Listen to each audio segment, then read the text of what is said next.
Ce programme est financé par les amis et partenaires du ministère de Joyce Meyer.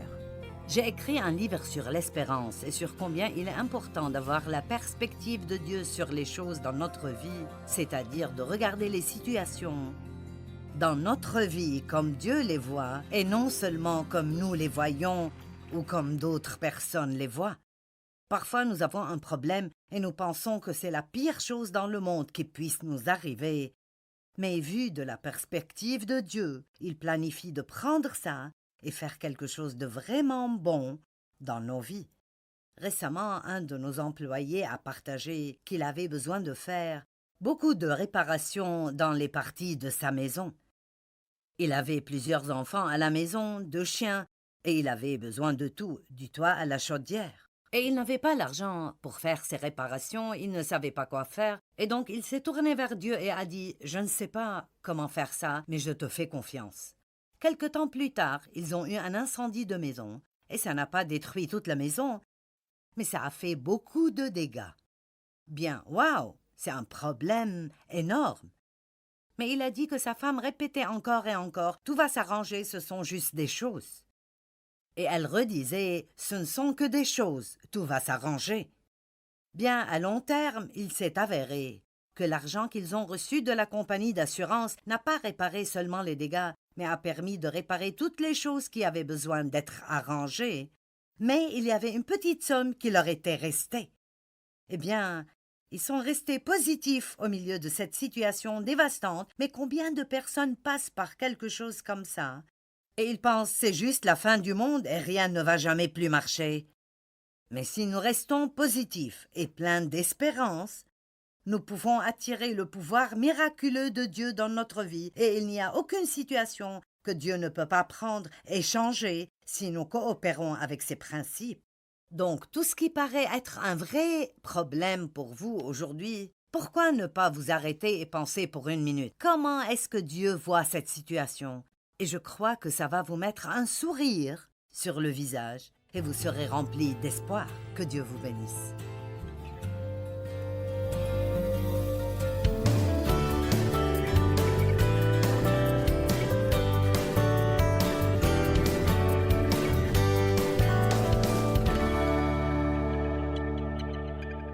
Je vais commencer avec une petite histoire qui, je pense, est bonne. Il y avait 2 jumeaux identiques et ils se ressemblaient en tout, sauf une chose. L'un était un optimiste qui voyait uniquement le côté brillant de la vie dans toutes les situations. L'autre était un pessimiste à l'esprit sombre qui ne voyait que le mauvais côté de chaque chose. Les parents étaient préoccupés par l'extrémisme qu'ils montraient de l'optimisme et du pessimisme, et ils les ont donc pris chez un médecin. Et le médecin a suggéré un plan. Pour leur anniversaire prochain, donner aux pessimistes un nouveau vélo brillant, mais ne donner à l'optimiste qu'un tas de fumier. C'était une chose extrême à faire. Les parents avaient toujours traité également leur garçon. Mais ils ont décidé d'essayer de faire ce que le médecin a dit de faire. À leur anniversaire, les parents donnèrent aux pessimistes le vélo de course le plus cher et le plus haut de gamme, jamais vu auparavant. Et quand il vit le vélo, ses premiers mots étaient « Je vais probablement me casser la jambe ». À l'optimiste, il donne une boîte de fumier soigneusement emballée. Il l'a ouverte, l'a regardée pour un moment, puis a couru dehors en criant « Vous ne pouvez pas me duper! Là où il y a beaucoup de fumier, il y a un pony! »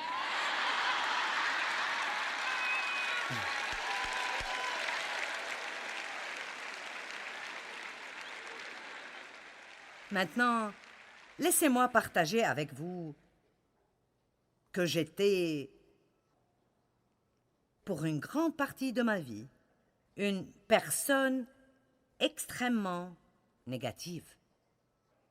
Je voyais ce qui était mauvais avec tout. Et j'avais été vraiment blessée dans ma vie. J'avais beaucoup et beaucoup de déceptions et vraiment, pour être honnête, quand je me suis mariée avec Dave à l'âge de 23 ans, je ne pouvais pas me souvenir d'avoir jamais été heureuse. Et c'est triste quand quelqu'un grandit comme ça parce que parfois, quand vous commencez, détermine comment vous terminez si vous ne laissez pas Christ interrompre la pagaille dans votre vie et vous donner un nouveau commencement. Je crois que les personnes qui ont eu un temps difficile dans leur vie, très souvent, ont peur de s'attendre à quelque chose de bon parce qu'elles ne veulent pas être déçues. La douleur de la déception a été si prévalente dans leur vie qu'elles pensent juste « Bien, je ne vais pas m'attendre à quelque chose de bon parce que ça n'arrivera pas. » Écoutez, si c'est votre cas, aujourd'hui vous devez faire un changement. Vous devez faire un changement. C'est étonnant comme la vie pourrait devenir bonne si vous refusez d'arrêter d'espérer. Et il est mieux d'espérer quelque chose de bon toute votre vie et ne jamais l'obtenir que de ne rien espérer et ne rien obtenir. Quand vous êtes plein d'espoir, ça vous rend heureux. Vous êtes heureux et le diable ne veut pas nous voir heureux. Le voleur vient seulement pour tuer, voler et détruire. Mais Jésus a dit « Je suis venu afin que vous ayez la vie et que vous l'ayez en abondance à ras-bord jusqu'à débordement. » Beaucoup des attaques de l'ennemi contre nous ne sont pas ciblées pour voler nos affaires ou pour nous voler cette promotion ou quoi que ce soit. Il est après notre joie. Parce que la joie est énergie. La Bible dit « La joie du Seigneur est notre force », mais je vais le dire autrement. La joie est énergie. Je ressens vraiment de l'énergie physique qui coule dans mon corps quand j'ai une bonne attitude et je ressens tout s'écouler de moi quand j'ai une mauvaise attitude. Maintenant, écoutez, votre attitude est vôtre. Et personne ne peut faire que vous en ayez une bonne si vous ne le voulez pas. Et personne ne peut vous faire en avoir une mauvaise si vous ne le voulez pas. Je vais le redire. Votre attitude est vôtre. Et vous n'en aurez pas une bonne si vous ne le voulez pas. Il n'y a pas suffisamment de bonnes choses qui pourraient arriver à une personne négative pour les garder heureux. Et personne ne peut faire que vous ayez une mauvaise attitude si vous ne le voulez pas. Nous pensons que parce que les circonstances ont été mauvaises dans notre vie, nous devons avoir une mauvaise attitude. C'est la façon naturelle de penser. Mais vous n'avez pas à faire ça en tant que croyant en Christ, parce qu'il vous donne quelque chose à l'intérieur de vous qui est plus grand que tout ce qui est à l'extérieur. Plus grand est celui qui est en moi que celui qui est dans le monde. Et la Bible nous enseigne qu'au milieu de tout genre de tribulations, nous devons prendre courage et faire cela intentionnellement. Amen. Certains d'entre vous ont eu une année vraiment difficile.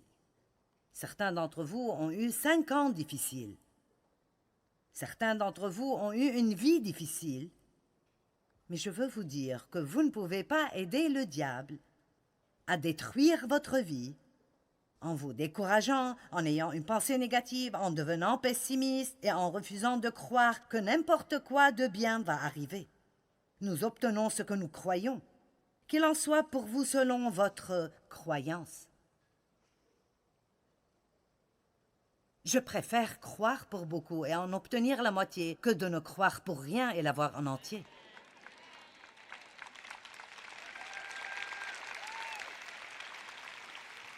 Je pense que souvent, nous ne sommes pas agressifs dans l'espérance.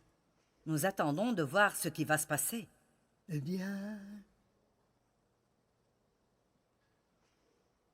j'espère que la réunion sera bonne ce week-end. Vous savez, ce n'est pas l'espérance biblique. Elle n'est absolument pas différente du désir. L'espérance biblique est une parente très proche de la foi. Ils ont espéré dans la foi. La foi vous pousse à croire que de bonnes choses vont arriver. Vous croyez dans les promesses de Dieu. Vous attendez. En fait, la définition de l'espérance est une attente confiante et joyeuse que quelque chose de bon va arriver. J'aime ça. Et écoutez-moi, parce que beaucoup de gens pensent, bien, je n'y peux rien si je ne ressens pas ça. Nous ne parlons pas de ce que nous ressentons, nous parlons de ce que nous décidons de croire et de ce que nous décidons de dire. Et je sais que je continue de le dire et le redire ce week-end, mais ouvrez la bouche et dites quelque chose de positif, parce que ce que vous dites coule de votre bouche, pénètre dans vos oreilles, retombe dans votre esprit. Et vous pouvez littéralement vous parler pour changer votre humeur. J'ai dit que vous pouvez vous parler et changer votre humeur. Vous pouvez vous parler et changer votre humeur. Vous pouvez vous parler hors de l'apitoiement sur soi. Et vous le faites en utilisant la parole de Dieu. Une attente favorable et confiante, ça a à voir avec l'invisible et l'avenir. L'espérance est la bonne anticipation de quelque chose. J'ai commencé en janvier cette année à dire cela dans ma propre vie régulièrement. Je ne manque pas beaucoup de jours et j'encourage les gens partout où je vais et à la télévision. Et si j'étais vous, avant de mettre les pieds sur le plancher le matin ou dans les quelques minutes après que vous vous leviez, ouvrez votre bouche et dites, ouvrir votre bouche veut dire déclarer à haute voix, quelque chose de bon va arriver dans ma vie aujourd'hui. Et ne vous arrêtez pas là. Continuez et rendez l'ennemi vraiment furieux et dites « Et quelque chose de bon va arriver à travers moi aujourd'hui. Quelque chose de bon va arriver dans ma vie et quelque chose de bon va arriver à travers moi parce que nous sommes bénis pour être une bénédiction. » N'arrêtez pas en voulant juste être bénis. Nous devons être une bénédiction. Dieu a dit à Abraham, « Je te bénirai et je ferai de toi une bénédiction et je t'utiliserai pour faire le bien aux autres. » L'espérance est très simplement une attitude positive. La personne qui espère refuse absolument d'être négative de n'importe quelle façon. Bien qu'ils reconnaissent et traitent leurs problèmes, ils gardent l'espérance dans la pensée, l'attitude et la conversation jusqu'à arriver à la victoire.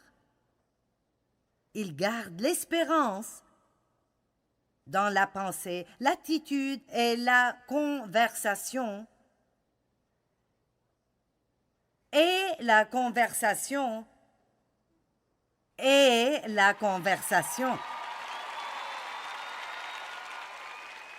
Jusqu'à arriver à la victoire. N'importe qui peut décider d'être plein d'espoir. Si je n'arrive pas à me faire comprendre aujourd'hui, alors je perds mon temps. Parce que si nous allons laisser nos sentiments et nos circonstances déterminer si notre espérance est en haut ou en bas, alors l'ennemi a le contrôle. Nous lui avons juste remis les clés de notre vie. Fais ce que tu veux. Mais chaque personne qui entend aujourd'hui ma voix, que ce soit à la télé ou à la radio ou à travers les médias sociaux, ou si vous êtes ici dans la salle, vous pouvez décider aujourd'hui d'être plein d'espoir.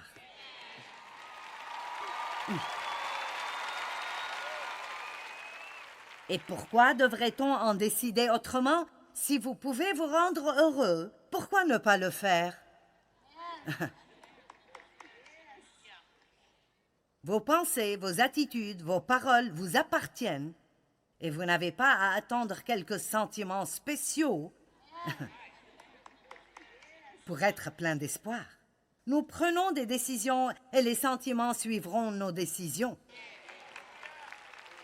Nous prenons des décisions et les sentiments suivront nos décisions. Nous n'attendons pas de comment nous nous sentons, puis nous prenons une décision.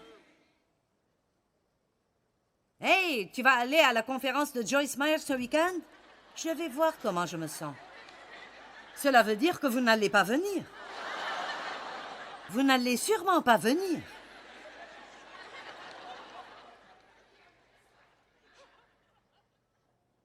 J'aime Romains 15, 13. Il dit que le Dieu de l'espérance vous remplisse. Le Dieu de l'espérance. Il est le Dieu de l'espérance. Il n'est pas le Dieu du désespoir.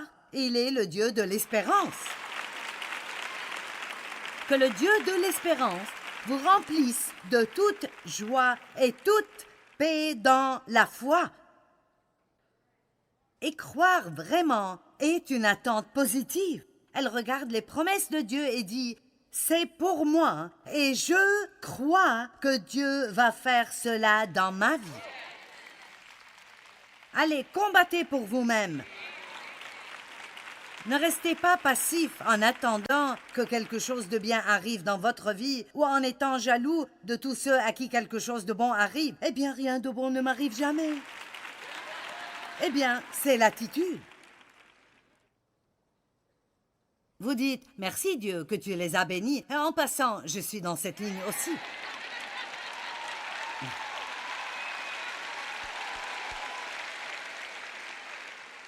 Dieu est l'auteur de l'espérance. Il n'y a pas d'espérance sans Dieu.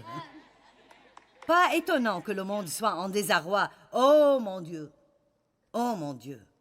Il vaudrait mieux que nous prenions courage parce que dans le monde où nous vivons aujourd'hui, avec la colère et la négativité et les mauvaises nouvelles et toutes les choses que nous entendons, pas étonnant que Dieu a voulu que j'écrive un livre appelé « Espérer ». Si vous avez un peu d'espérance, je veux que vous ayez beaucoup d'espérance. Si vous avez eu beaucoup d'espérance, faites qu'elle soit radicale.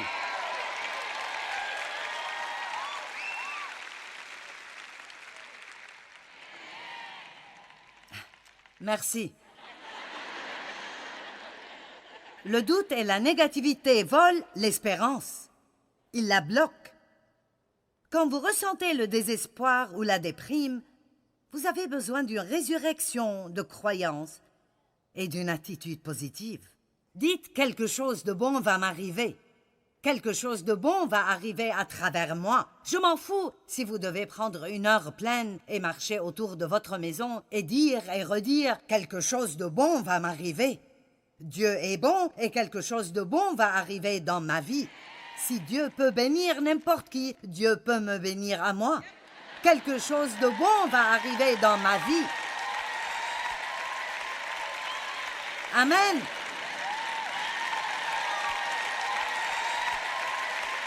Je sens une onction ici. La dépression et la négativité sont en train d'être brisées de sur les personnes. Dites adieu à ces mauvaises attitudes. C'est un nouveau jour.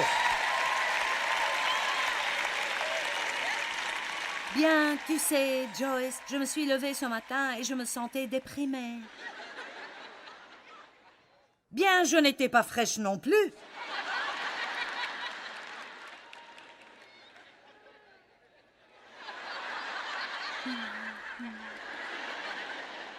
Quelque chose de bien va arriver dans ma vie aujourd'hui.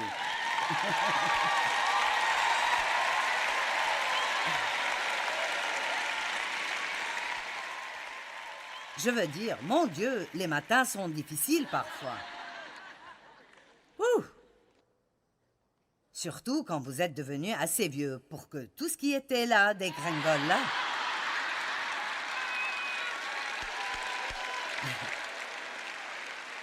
C'est fou! C'est comme si tout va en un seul paquet. C'est comme...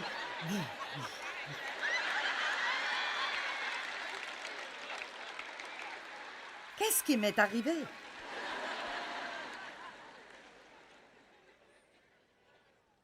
Bien que nous ne puissions pas empêcher que les sentiments négatifs arrivent, nous pouvons les refuser par de bonnes attitudes, des conversations et des actions. Proverbe 15, 15. Combattez pour vous-même. Combattez pour votre famille. Si vous êtes la femme dans la maison, vous êtes une maman, maman, réjouis-toi. Si maman n'est pas contente, personne n'est content. Quand je grandissais, j'ai eu une enfance difficile et j'ai développé cette habitude de toujours m'attendre à de mauvaises choses. Je veux dire, quelqu'un sait de quoi je parle? Vous avez tellement de mauvaises choses dans votre vie que vous attendez de voir ce qu'est la prochaine chose, vous savez? Et quand j'ai commencé à servir Dieu et à me rapprocher de lui, un matin, je me regardais dans le miroir et j'ai senti cette oppression menaçante. Je pouvais juste la sentir et j'ai dit à Dieu, « Qu'est-ce que c'est? » Et j'ai entendu dans mon esprit les mauvaises appréhensions et je ne savais pas ce que c'était. Mais ici, dans les Proverbes 15, 15, la Bible dit « Et tous les jours du malheureux et du pauvre sont mauvais à cause des pensées et des mauvaises appréhensions. Mais le cœur content est un festin continu, indépendant des circonstances. N'est-ce pas une grande écriture? Et nous avons déjà parlé au sujet de prendre l'autorité sur l'ennemi. Et je sais que certains d'entre vous se demandent « De quoi parle-t-elle? Prendre l'autorité sur l'ennemi? La Bible dit que nous pouvons résister au diable et il fuira. » Et nous ne voyons pas le diable ou Satan avec nos yeux, ni les mauvais esprits, mais vous pouvez certainement sentir leur oppression.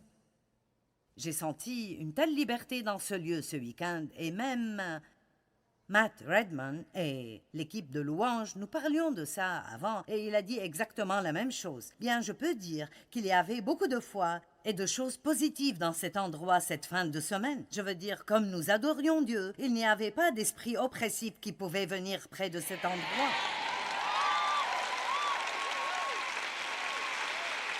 Amen. Et donc, quand vous ressentez l'oppression dans votre atmosphère comme ça, vous avez juste besoin de dire « Je résiste à l'ennemi dans le nom de Jésus. Je ne vais pas être déprimé, je ne vais pas être découragé. Je vais juste espérer Dieu et je crois que quelque chose de bon va arriver dans ma vie. Dieu est bon et il va être bon pour moi. » Zacharie 9:12. Oh mon Dieu, j'aime ça. Retournez à la forteresse de sécurité et de prospérité, prisonnier plein d'espérance. Oh mon Dieu! Aujourd'hui encore, je le déclare, je te rendrai le double de ta prospérité antérieure. Wow! Ok, maintenant écoutez, il n'a pas dit que je le fais en ce moment même. Il a dit, je vous déclare que je ferai cela dans votre vie.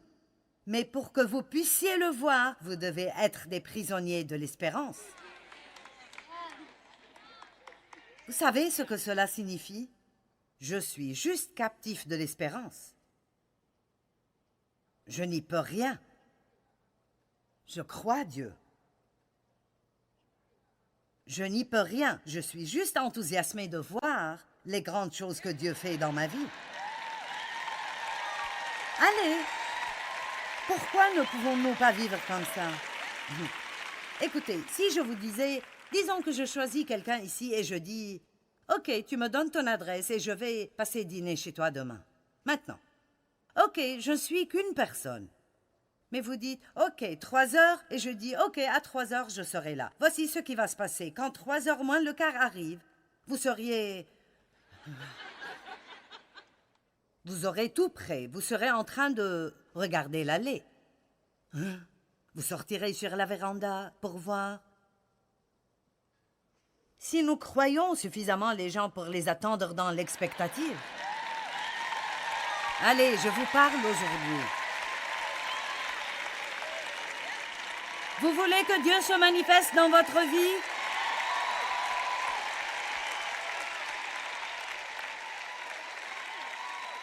Vous savez, nous avons besoin d'attendre dans l'expectative le retour du Seigneur. Il a dit, je reviens. Quand vous vous y attendez le moins, je reviens. Vous savez, les premiers chrétiens, si vous lisez le Nouveau Testament, j'ai remarqué encore et encore qu'ils disaient constamment, faites ceci parce que le Seigneur viendra bientôt. J'ai même vu l'autre...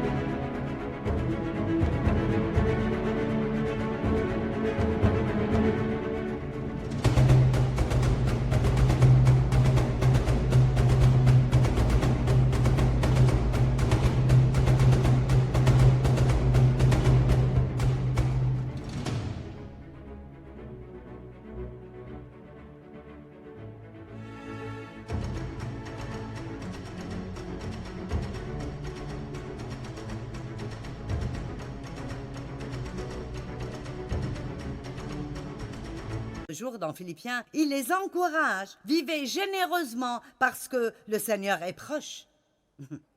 Je pense que nous devons penser un peu plus à l'éternité. Où est le problème si je n'ai pas tout ce que je veux quand je suis sur cette terre? Je vais y croire. Je vais m'y attendre. Et si je dois passer à l'éternité pour l'avoir, je vais l'avoir. Parce que lorsqu'on y arrivera, toutes choses, quand vous y arriverez, toutes choses vont être à votre disposition. Vous allez connaître comme vous êtes connus. Pensez à cela. Si vous avez mal aujourd'hui, doutant si les choses seront meilleures un jour, je veux vous lire cette histoire d'espérance que Bill a envoyée. Il a dit « Récemment, ma femme qui a 31 ans et la mère de nos 5 filles de moins de 8 ans a subi un arrêt cardiaque soudain pendant qu'elle achetait des affaires. 90% des personnes qui souffrent d'arrêt cardiaque de ce type meurent en l'espace de quelques minutes.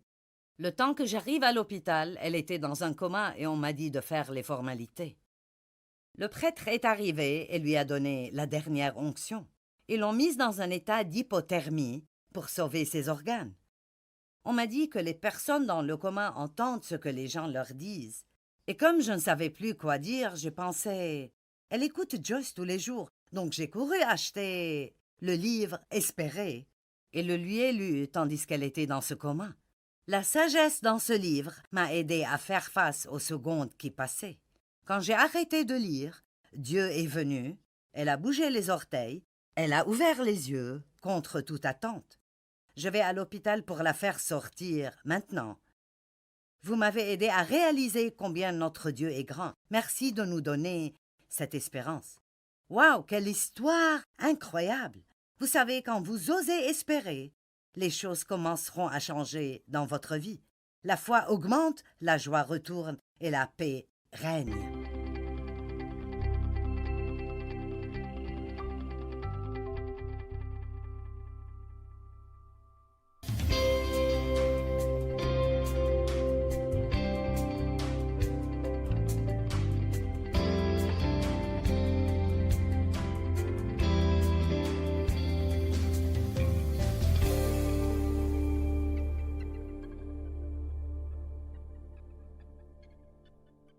Au pouvoir de la langue.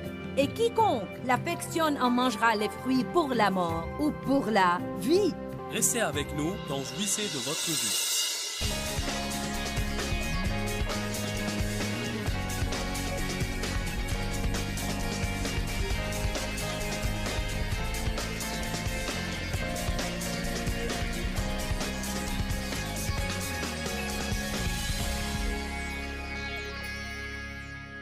Une préparation adéquate précède toujours les bénédictions. Toujours. Et la préparation, souvent quand vous dites à des chrétiens « préparez-vous », ils pensent qu'ils doivent aller à l'école biblique. Ça pourrait bien en faire partie, et c'est une bonne préparation didactique. Mais peut-être que vous ne pouvez pas aller à l'école biblique, alors Dieu vous préparera au beau milieu de vos activités quotidiennes. Précisément votre lundi, mardi, mercredi, jeudi, vendredi, samedi, il vous enverra à l'école du Saint-Esprit. Dieu vous apprendra à aimer les gens désagréables en plaçant des personnes désagréables sur votre chemin. Il vous apprendra à bien vous entendre avec toutes sortes de gens en mettant autour de vous des personnes désagréables qui vous exaspèrent et qui vous rendent fou. Et vous n'aurez aucun intérêt à vous éloigner d'elles, car vous en trouverez 2 autres au prochain endroit où vous irez. On ne comprend pas vraiment comment Dieu nous utilise l'un pour l'autre. Comme du papier de verre. « Ah, cette personne me ponce, dites-vous. C'est absolument vrai. Ils vous poncent et font disparaître certains de ces rebords dont Dieu essayait de vous débarrasser depuis longtemps. Ils nous polissent parce qu'on est des diamants à l'état brut. Amen. Si souvent, quand on réagit envers quelqu'un d'une façon bizarre, ce n'est pas vraiment l'autre, c'est notre bagage. C'est ce qu'il y a en nous.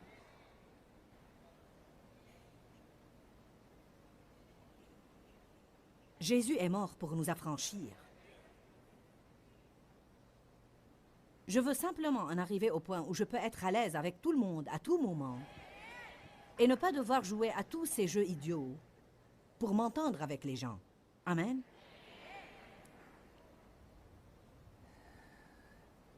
Luc 1,17. La Bible parle de Jean-Baptiste, qui était un précurseur de Jésus. Jean est venu avec le message « Préparez le chemin du Seigneur ». C'est aussi mon message quand je sors. Je l'ai compris il y a longtemps. C'est réellement ce que les prédicateurs font, particulièrement comme dans mes messages, devenir adulte, la maturité, occupons-nous de ces choses. Je pense qu'à chaque endroit où je vais, je dis « Dieu a quelque chose de grandiose pour vous, alors préparez le chemin ». Pour que Dieu vous amène à ce prochain niveau, pour qu'il cause cette prochaine chose dans votre vie qu'il a conçue pour vous, pour qu'il apporte cette forte onction, pour qu'il suscite cette meilleure situation. Commençons par Luc 1, verset 13. Mais l'ange lui dit, « Sois sans crainte, Zacharie, car ta prière a été exaucée. Ta femme Élisabeth t'enfantera un fils, et tu lui donneras le nom de Jean, qui signifie Dieu est favorable. Tu en auras joie et allégresse, et beaucoup de personnes se réjouiront de sa naissance. Car il sera grand et distingué devant le Seigneur. Il ne boira ni vin ni liqueur fermentée, et il sera rempli et conduit par l'Esprit Saint. Dès le sein de sa mère, dès le moment de sa naissance, il ramènera et causera le retour de beaucoup des fils d'Israël au Seigneur leur Dieu. Et il marchera devant lui sous le regard de Dieu. Jean s'avancera devant Dieu avec l'esprit et la puissance d'Élie pour ramener le cœur des pères vers leurs enfants et conduire les rebelles, les désobéissants et les incrédules à la sagesse des justes, la prudence des justes qui est la connaissance et l'amour saint de la volonté de Dieu, afin de former pour le Seigneur, écoutez bien, afin de former pour le Seigneur un peuple parfaitement préparé en esprit, un peuple ajusté et disposé et placé dans le bon état moral. Donc il dit essentiellement, Jésus va venir. Préparez-vous, repentez-vous, Jean disait, repentez-vous, car le royaume des cieux est proche. Préparez le chemin du Seigneur. Je vous dis ce soir, je vous dis par l'Esprit de Dieu, Dieu veut agir dans votre vie. Dieu veut réaliser dans votre ministère. Dieu se réjouit de faire des merveilles en vous. Il désire guérir votre corps. Il souhaite vous prospérer. Il désire vous faire réussir. Quand vous priez, il veut que vous ayez la puissance de Dieu et le pouvoir sur le diable. Il veut que vous bénéficiez de sa faveur. Il veut que vous marchiez dans la sagesse. Il veut vous donner discernement et sagacité. On n'est pas prêt de nous imaginer ce que signifie vivre par l'esprit. Un petit avant-goût ici et là peut-être. Mais comme il est écrit, sortez donc du milieu d'eux et séparez-vous. On doit être dans ce monde, mais non pas de ce monde. J'ai fait une petite liste, vous comprendrez où je veux en venir. Écoutez-moi. Vous n'êtes pas prêts pour ce que Dieu a préparé pour vous si vous ne prélevez pas la dîme. Peu importe ce que vous pensez personnellement de la dîme, Dieu ne vous a jamais demandé de voter. Allez maintenant. Je suis si heureuse de pouvoir dire ceci. Il y a plusieurs millions de personnes qui regardent cette émission à la télé en ce moment, et les gens se hérissent le poil quand un certain prédicateur leur dit qu'ils doivent donner la dîme de 10%. Bon, béni soit Dieu. Ce n'est pas moi qui l'ai dit, c'est Jésus. La parole de Dieu dit, dans Malachie, si vous n'apportez pas les dîmes, par ce fait, vous volez Dieu et vous vivez sous la malédiction. Dieu dit, mettez-moi donc à l'épreuve. Essayez cela et faites-le pour voir si je n'ouvre pas pour vous les écluses du ciel et je ne répands pas sur vous une bénédiction si grande que vous ne pourrez la contenir. Un bel héritage entreposé pour moi dans mon casier céleste. Je ne comprends pas pourquoi Dieu ne me bénit pas. Prélevez-vous la dîme? Vous n'êtes pas prêt pour ce que Dieu a préparé pour vous Si vous n'êtes pas étudiant de la parole de Dieu, si vous n'investissez pas de temps à étudier la parole de Dieu, vous ne disposerez jamais de ce que Dieu a conçu pour vous parce que vous n'avez aucun pouvoir sur Satan si vous ne connaissez pas la parole de Dieu. M'avez-vous entendu? J'ai dit vous n'avez aucun pouvoir sur Satan. Il volera tout ce que Jésus est mort pour vous offrir parce qu'il vous mentira et vous trompera et vous ne saurez jamais qu'il le fait puisque vous ne connaissez pas la vérité de la parole. Vous devez l'étudier. Et ça va prendre du temps. J'étudie moi-même la parole de Dieu depuis 27 ans. Je suis si reconnaissante pour ce que je sais. Ah, comme je suis reconnaissante pour ce que je sais. Ce livre contient les réponses et les solutions de la vie et j'aime la parole. Il y a des moments où je tiens ma Bible et je l'étreins. Vous pouvez dire ce que vous voulez, mais il y a des moments où je l'embrasse. Mouah!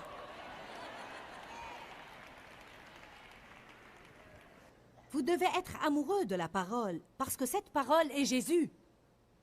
Jean 1 dit, « Et le Verbe s'est fait chair, et il a habité parmi nous. »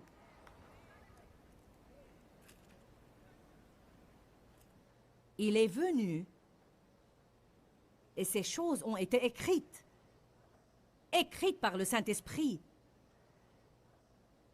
Et on doit aimer la parole. On doit lire la parole. Et on doit étudier la parole. Et on doit lire des livres qui en sont imprégnés. Et écouter des chansons qui en sont saturées. Je ne dis pas que c'est mal d'écouter de la bonne musique qui n'est pas remplie d'éléments chrétiens. On ne doit pas devenir si religieux qu'on ne peut plus rien faire d'autre que d'aller à l'église, d'aller à l'église, d'aller à l'église, d'aller à l'église. Amen. Mais ça doit certainement faire partie de ce qu'on fait. Si vous insinuez que vous n'avez pas le temps d'étudier la parole, ça va vous sembler rude, mais vous mentez.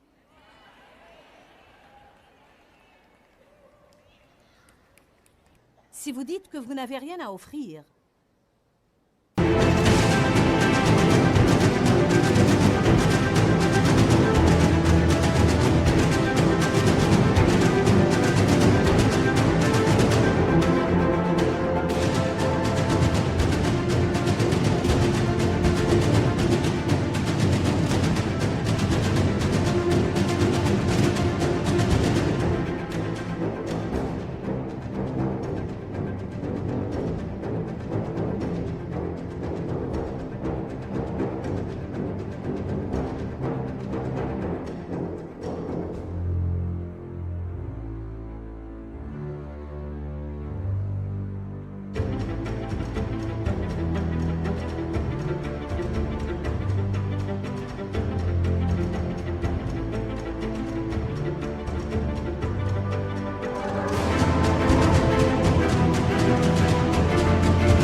vous mentez. Peu m'importe si vous cherchez le couvre-lit d'au-dessus votre lit ou même un stylo de votre sac à main. Il y a une dame qui a mis ses chaussures dans la collecte un soir. Ce n'était pas ma pointure, mais... Vous savez, je la salue et la respecte parce que je me rappelle avoir été aussi radicale. Dave et moi avons toujours payé la dîme depuis notre mariage, mais ensuite on a appris à donner d'autres offrandes et on n'était pas riches. Il y avait des périodes où si j'avais donné plus, je n'aurais pas pu payer mes factures, mais je trouvais quelque chose à donner. Dieu respecte cela. Persistez. La femme atteinte d'une perte de sang a persisté parce qu'elle n'a pas cessé de dire en elle-même.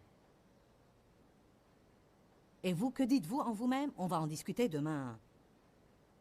De se parler soi-même. Vous n'êtes pas prêt pour ce que Dieu a préparé pour vous si vous êtes rebelle contre les autorités.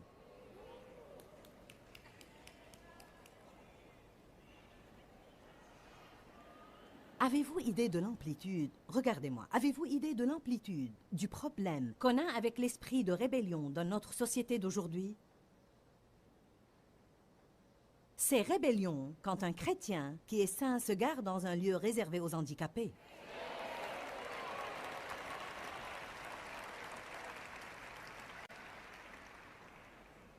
Particulièrement à l'Église.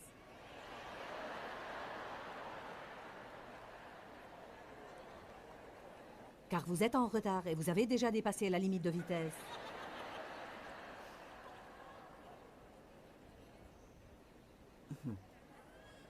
Bon. Vous n'êtes pas prêt pour ce que Dieu a préparé pour vous si vous dites encore beaucoup de choses négatives. Si tout ce que vous pouvez donner, c'est le jugement négatif tout le temps. Allez à 1 Corinthiens 3, verset 3. Il n'y a pas un être humain qui m'écoute en ce moment, dans la vie duquel Dieu n'agit pas sur un point particulier pour vous emmener plus haut. La plupart d'entre vous pourraient me dire exactement sur quoi Dieu est en train d'agir en ce moment. Certains jours, Dieu me convainc d'impatience. D'autres jours, il adresse mes craintes. D'autres jours, il me parle de mon insécurité. Tantôt, c'est la foi et tantôt la déclaration de la parole. Parfois, c'est la puissance qui est dans le sang, mais Dieu est toujours à l'œuvre en moi sur un point particulier. L'Esprit Saint n'arrêtera jamais d'ébranler votre vie.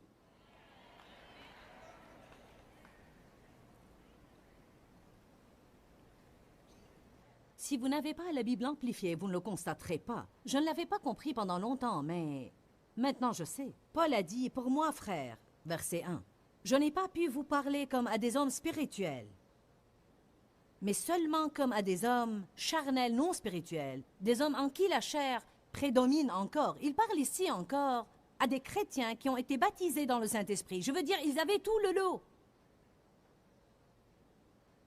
Ils prophétisaient, ils parlaient en langue.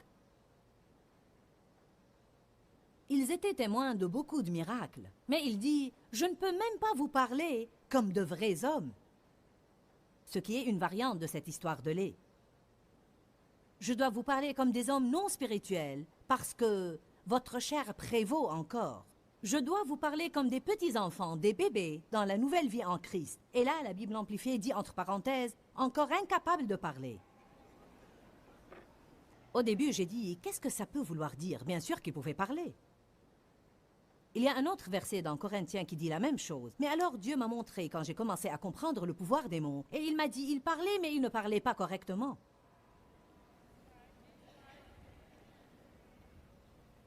Nos paroles sont des réservoirs de pouvoir.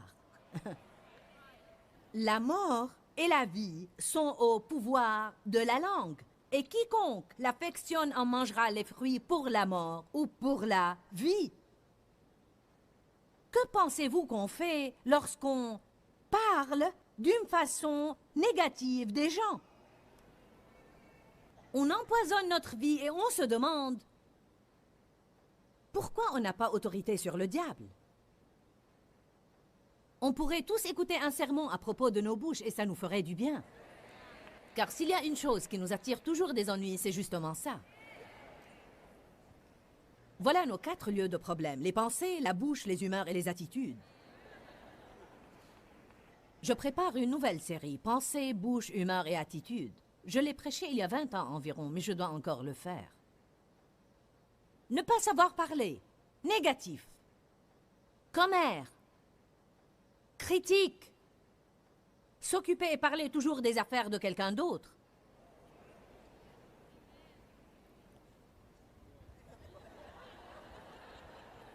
Vous n'êtes pas prêt pour ce que Dieu a préparé pour vous si vous maltraitez les gens.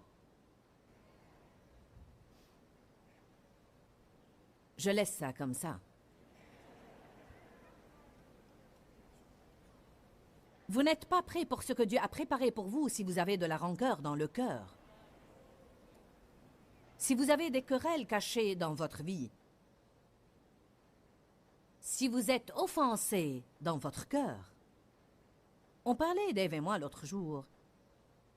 Et je lui ai dit, tu sais, je me trompe peut-être, mais je ne le pense pas. Je crois franchement, Dave, qu'il y a probablement beaucoup plus de gens dans le monde qui sont offensés par quelque chose ou quelqu'un la plupart du temps, qu'il y en a qui sont à l'abri de l'offense. Et dans l'Église, les gens viennent à l'Église avec des personnes contre qui ils sont fâchés. Et s'asseyent ensemble. Et feignent l'adoration. et se disputent dans leur voiture en retournant chez eux. Moi, j'avais l'habitude de le faire. Eh oui. Je me rappelle quand on a commencé à venir au centre chrétien de la ville sur Gravois et Mackenzie. Ce comportement est stupide et je me suis comportée de la sorte pendant des années et je ne savais même pas que c'était incorrect, car si vous m'aviez vexée, j'étais vexée. Et je ne serais contente que quand vous aurez corrigé votre faute. Je n'étais pas artisane de paix, vous m'aviez désobligée, vous deviez m'obliger.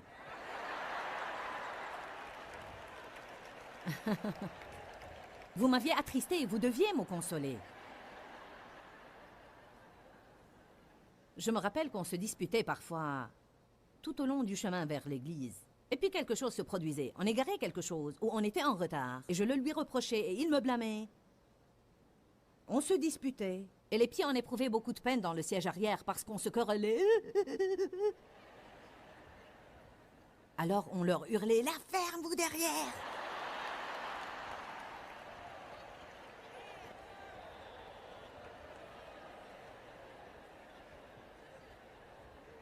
Mais il y avait ces volontaires qui assistaient dans le parking parce que c'était au temps du déversement de l'Esprit Saint des années 70. Et il y avait tant de gens qui venaient qu'on devait avoir des volontaires pour gérer le parking. On se disputait tout au long du chemin vers l'église, mais dès qu'on apercevait ces préposés du parking, « Le Seigneur soit loué! Gloire à Dieu! Merci Jésus, alléluia! Amen, amen, le Seigneur soit loué, gloire!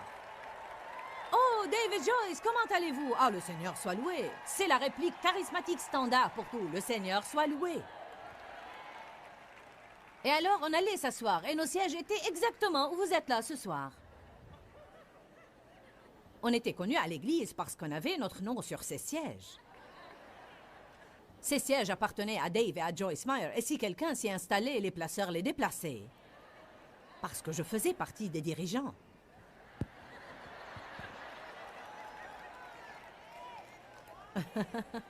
Mais aux yeux de Dieu, j'étais toujours à jouer dans mon bac à sable.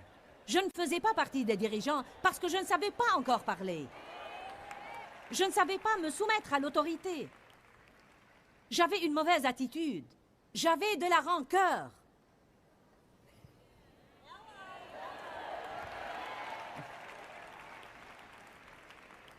Ah, mais on louait le Seigneur pendant l'office et on sautait et on criait. On apporte des sacrifices de louange dans la maison du Seigneur. On apporte... on apporte...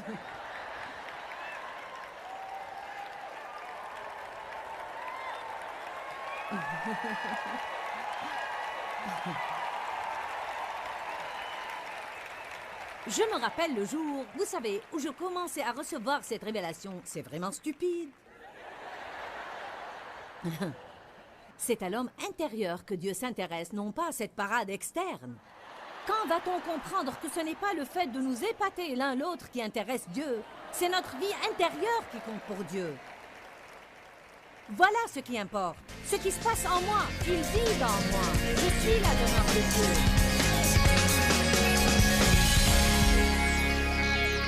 Eh bien, êtes-vous prêts pour tout ce que Dieu a préparé pour vous? C'est une question qu'on a tous besoin de nous poser parce que je crois vraiment que Dieu a de merveilleuses choses prévues pour votre avenir. Mais peut-être que vous devez vous préparer pour cela maintenant. Est-ce que Dieu est en train d'agir sur vous? La Bible nous dit qu'on doit grandir en Dieu, on doit devenir adulte. On doit faire mourir les convoitises de la chair et nous préparer pour ce que Jésus est mort pour nous offrir. Il veut que nous jouissions de nos vies et on doit réclamer le plus possible de cet héritage qui est le nôtre. Je vous encourage aujourd'hui à faire que ce temps dans votre vie soit un temps de préparation pour ce que Dieu a conçu pour vous à l'avenir. Que recèle votre avenir? Votre avenir comprend de grandes choses. Je crois que l'avenir de chaque personne renferme de grandes choses, mais si vous ne vous préparez pas pour ces choses-là, quand le temps viendra où Dieu voudra les libérer dans votre vie, il devra vous passer outre parce que vous n'avez pas fait ce que Dieu vous a dit de faire quand il vous a dit de le faire. Croyez-moi, l'obéissance est très importante, et non seulement l'obéissance partielle, mais l'obéissance complète. Pourquoi, Seigneur, pourquoi? Dans ce livret, Joyce Meyer nous enseigne à travers la parole comment être délivré de la confusion. Pour obtenir ce livret gratuitement, écrivez-nous à Joyce Meyer, boîte postale 40095-6300, Larnaca, Chypre. Ou bien visitez notre site web www.joycemeyer.org/.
FR.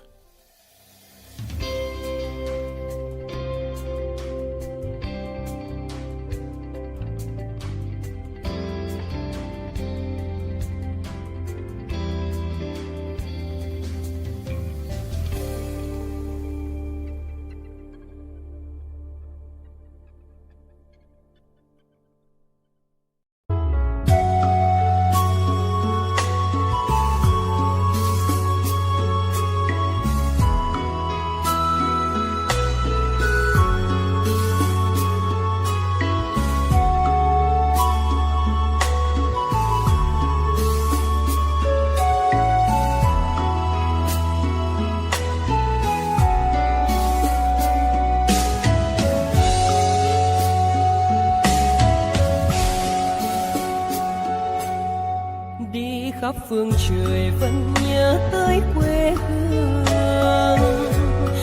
Người về đây thăm làng Trù quê mẹ và làng Sen quê cha, xúc động bồi hồi người rơi giọt lệ. Thương mái nhà tranh, thương đất mẹ nghèo.